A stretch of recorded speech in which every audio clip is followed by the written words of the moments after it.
Mykelti Williamson, you've got one of the great projects going these days in terms of critical acceptance, audience acceptance, awards, and that's Fences. How did that role come to you? I actually auditioned for it. That's actually the only fair way that Denzel could cast anyone because he knows everybody. So, in all fairness, everybody has to jump through the ring of fire, so to speak. I thought it was the worst audition of my career, one of the worst, and I was depressed for a couple days, in the bed, immediately in the bed Friday all day, in the bed Saturday all day into the evening, and my agent, who I saw at a party Saturday evening, said, "You don't look like yourself, what's going on?" And I told her, I said, "Well, I just had the worst audition in the world yesterday, Fences." She said, "What are you talking about?" I said, "Oh, it was terrible." She said, "No, I don't think so. They loved you." I said, "Stop." And she looked at her phone and she said, "Yeah, we're doing the deal." I said, "Well, why didn't you tell me that yesterday? Why you let me suffer for 2 days?" But it worked out. I had a great experience on Broadway with Denzel, same cast, and Kenny Leon was directing. And that was a wonderful experience. And we knew that at some point we had the cinema version in mind, and we wanted to know the material from the inside out. And Denzel explained that that's what he was doing.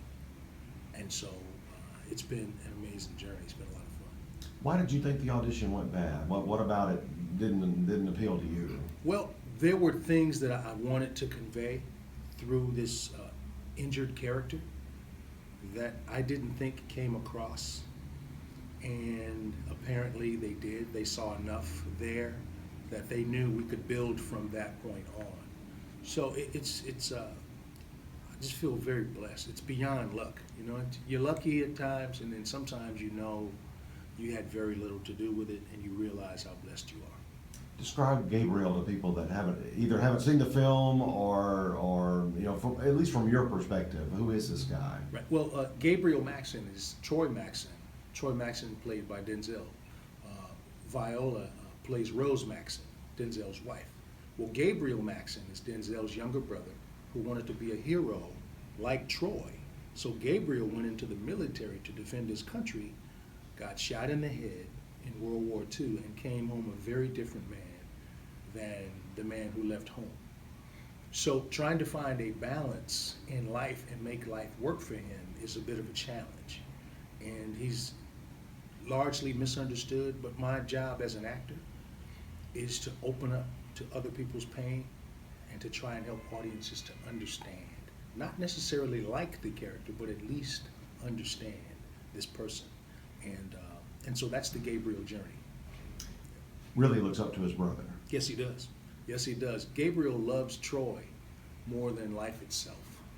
Gabriel is actually, although people feel like Troy is Gabriel's caretaker, Gabriel, in a sense, is Troy's caretaker because he's responsible for Troy's well-being financially. And that makes a huge difference because you'll hear Troy say, "If it weren't for my brother having a metal plate in his head, I wouldn't have a house or a pot to throw out of the window." You know what I mean?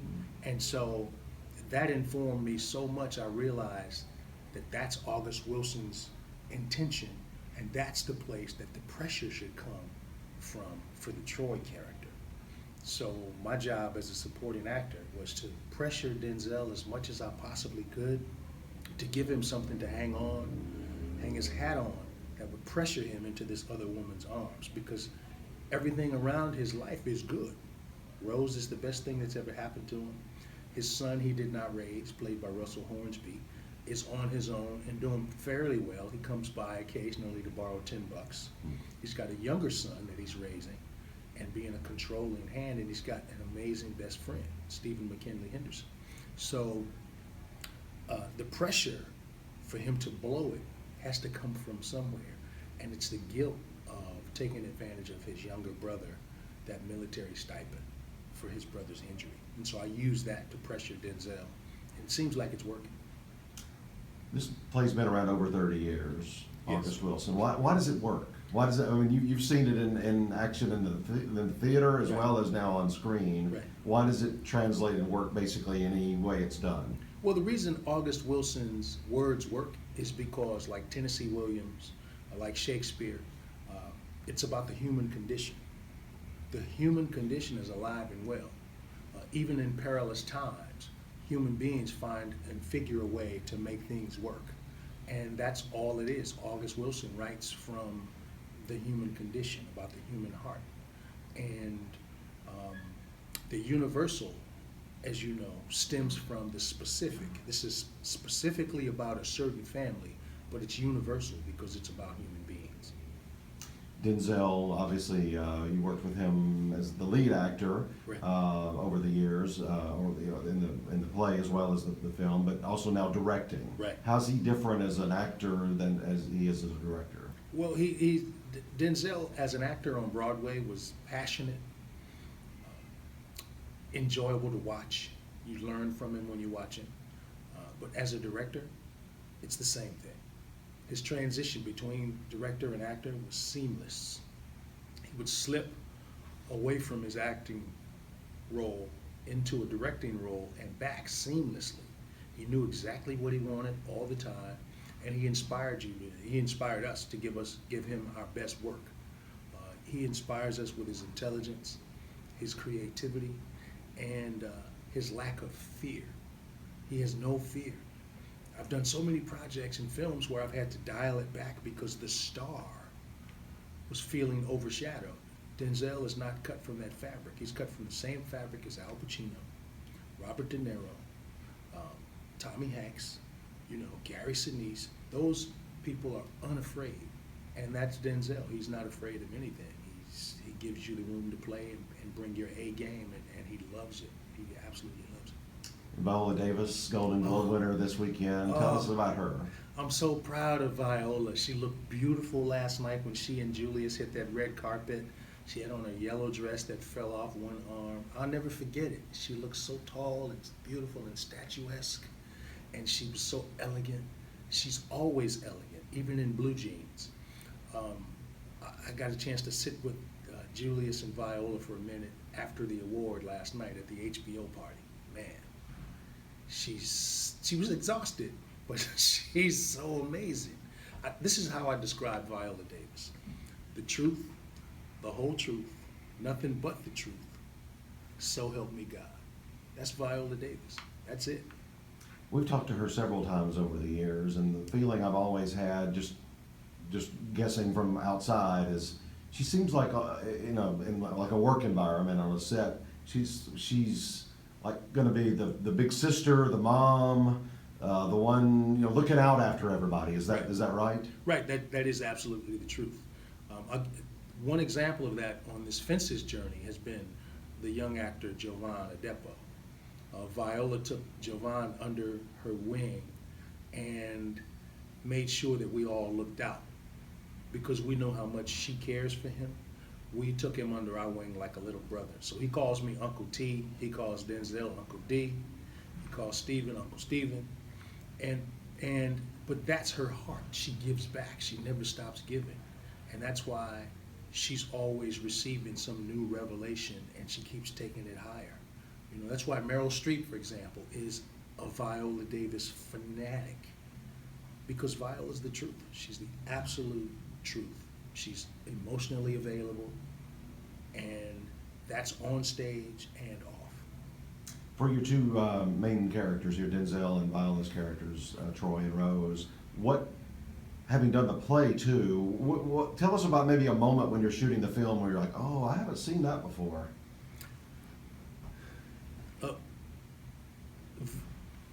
The difference in doing Broadway, when we did Broadway, Fences on Broadway, and Fences for cinema, is the application. You bring the truth no matter where you go. But the intimacy actually gave birth to some brand new discovery. In Viola's own words, there are scenes that she did not fully understand. The standoff between Rose and Troy on stage, although Viola won a Tony, she did not fully understand that scene. Now, this is in her own words. She only got it when we became much more intimate to shoot this for cinema. Because being conversational, you understand things about people that you may miss because of a technique of throwing our voice to the back row, because there's so much technique in theater that it's a different kind of a truth. This is a much more intimate truth. So that's something Viola learned, was why and what that scene meant. I, for the first time, understood the necessity of the pressure that Gabriel needs to put on Troy, because it wasn't a performance, it was actually living through it in cinema. That's the difference. Denzel's production company is signed on to do all the August Wilson plays for HBO. So tell us, like, which one of the other 9 would you most, like, you would just dream of being part of? Well, there's 2. There's Joe Turner. Joe Turner's come and gone. And there's also the piano lesson. Those are my other 2 top faves. But I haven't been asked to do anything else. But those are my personal favorites of August Wilson's. I love all 10 of his plays. Fences is my first choice, and then Joe Turner and piano lesson are kind of Joe Turner second, piano lesson third. But you would do all 9 if asked? Oh, absolutely. Absolutely. If I thought it worked. If I did not think I was right, I would not. Okay. Yeah, because I have too much respect for August Wilson and his legacy. And it's not about me. This was in service to August Wilson. That's the only way you can do this kind of work. It cannot be self-absorbed on any level. It has to be giving focus to somebody else. That's the only way you receive focus. And now you, for the first time in your career, you've been going close to 40 years acting? Well, I became a professional actor at age 9, and I'm 59. So this is my 50th year in business. So I'm very blessed. Like I told you, sometimes it goes beyond luck. You know when we're lucky, but we also know when we're blessed. And to still love what I do after 50 years is really amazing. It's a blessing. And for the first time in those 50 years, you are a SAG Award nominee, the whole ensemble together. What does that feel like? I would be intellectually dishonest if I didn't tell you that the support of my peers really means a lot to me. I've learned a lot of what I know as an actor from actors who came before me, professional actors who have taught me without ever meeting me, watching them on screen, watching them on stage. And I'm standing on the shoulders of giants that came well before me. And it's a privilege. It's humbling. What's that Fences table going to be like on that Sunday night at the end of this month? Probably very emotional for all of us. Yeah. Let's talk about some other things in your career. I want to start with something recent. I was a huge Justified fan. I think I've interviewed almost everybody from that show. Tell us about that role. I mean, that was just it seemed like you were just enjoying every minute of that role. I was. There's a Graham Yost, the showrunner, as a talented black female writer named Michelle, who created this Limehouse character.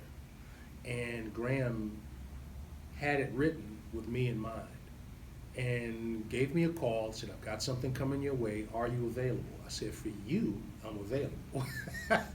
And so I went on Justified as Elston Limehouse and had one of the most amazing experiences of my career. I loved being a black hillbilly godfather. I mean, how many times are you going to get to be a hillbilly godfather? You know, it was terrific. It was a great experience. What do you think happened to his character? We didn't really get a finale, a finishing product on where he went. Well, there are rumors, the rumblings of the possibility of a feature film, so I won't tip the hand, but I do know the answer. But if Tim Oliphant and Walton and the rest of us can get together, if Graham Yost can wrangle all of us up at the same time, I think we're going to come at you guys with a very special Justified film. Is Forrest Gump the movie, the project you've done that got the most, I mean, the one that if somebody sees you out in public, they want to talk about the most? Well, it depends. There are a lot of people who know the film Forrest Gump, but walk right by me because I don't really look like the character when I'm on the street. The lip piece I keep in my top drawer at home. So if movies like Con Air, if people come up to me and talk to me about Waiting to Exhale, I know that they've probably been hurt in a relationship. Or Con Air, they've probably been to jail. You know, so the movies kind of tell me who the audience is. But fortunately for me, Forrest Gump was Paramount Pictures. This is my second time doing an important project with Paramount Pictures, and they really get behind their cast members and their filmmakers. And this has been another wonderful experience, just like Forrest Gump. That movie, very few movies exploded like that one did, with the public, with the critics, with the awards. What was it like on that whole journey? It was overwhelming for me because I'd never experienced anything like that before. That was my first time at the rodeo, my very first time on the dance floor at that level. And I learned a lot, but I felt very privileged to sit at the Oscars with my mom alongside me and to take my mom on a date to the Oscars, because everybody doesn't have that. Even that is a privilege, to be able to do that. So Forrest Gump gave me a lot of really good things, and that's one of them. You ever eaten at a Bubba Gump shrimp? I've not. I've never been to one of those restaurants in my life. I've never had. I can't even their imagine food. how you'd be mobbed. Well, I got mobbed in New York City in front of the restaurant that's upstairs. I didn't know why everybody's mobbing me. 2 blocks ago, nobody noticed me. Now I'm being mobbed for photos, and someone said, "Look up." And I looked up behind me, and I could see the marquee. It said, Bubba Gump Shrimp Company. I said, oh, I'm on the wrong street. So I kind of made my way away from there, and the crowd dissipated, and I was off and on my way. But now I know how to go around that block and not cross that block, you know. Out of all your credits, I bet I'm the only one that's going to ask about this one. But I remember when Forrest Gump came out, I thought, oh, there's the man from New WKRP, which I loved. Oh, I enjoyed that. Well, I love the original so much, and I loved the version that you starred in. Yes. What was it like, just quickly on that one? I had a great experience on the new WKRP in Cincinnati. And the funny thing is, I got fired off that show for speaking the truth to power, because I thought we were being real mean-spirited. I thought the producers were being a little mean to people, and I thought the actors were being mean. And I mentioned it at a table read, and they kicked me off the lot like 2 hours later. The way that worked out is this. That was a divine interruption, because had I not been kicked off that show, I would not have been available to make Forrest Gump. So I take everything in stride, man. So it was a great run while I was there. It's the only job I've been kicked off the set on, and I'm so glad they kicked me off the set. I can't tell you. So Some of the great jobs in entertainment history have come Right. off of people either you not getting a job, not you, but anybody not getting a job or something bad. Ray Romano was supposed to be on news radio, and they fired him after a couple of episodes, and then he went like the next year and got his own show. Yeah. So he would have been available to do his own show. Yeah. So it worked out. Yeah. It's perfect. All right, what's up next? I know you're excited about one project in particular. I am. I'm working. I have a collaboration project with John Singleton. He's got this Heart project, this passion project that he's doing for BET as original programming. So on a handshake, I'm collaborating with John Singleton on a show called Rebel. The first lead is a young woman by the name of Danielle Truitt. She sings and raps and flows like Lauryn Hill, but she's a real actor out of Oakland, California. But Danielle Truitt is going to blow up. Rebel, I'm really excited about it, and I'm excited for BET because it's original programming and it's very high level.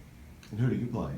I play her father, her troubled dad, who has some social issues, and I won't be a spoiler, but I think it's worth tuning in. I really do. And when does that premiere? I'll find out very soon. It looks like this summer, you'll be able to see Rebel, summer 2017.